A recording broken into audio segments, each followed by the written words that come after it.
Hey, I'd like to talk a little bit about storage and a few little tips that I like to do when I put my boat up for the winter. So at the end of the season, I always disconnect my batteries, but that's a great time of year to also check the fuse holders on your charge system.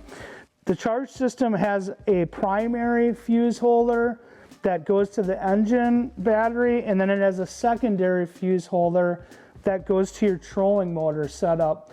Now these are waterproof connectors, but still, you're in the battery compartment, disconnecting your batteries, it's a great time to check those. So basically what I like to do is I'll take that fuse, I pull the fuse out, make sure that there aren't any signs of corrosion on it, and just clip that back in.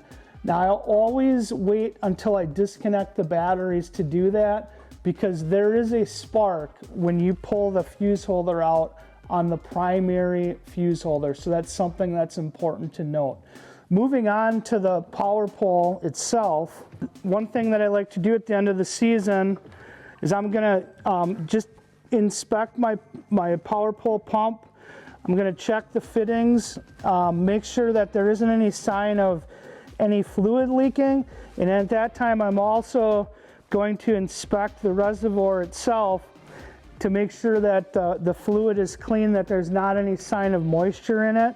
So after I check that, then I'm gonna move on to the power pole. It's not a bad idea to go through and check all of the hardware on the pole to make sure everything is secure.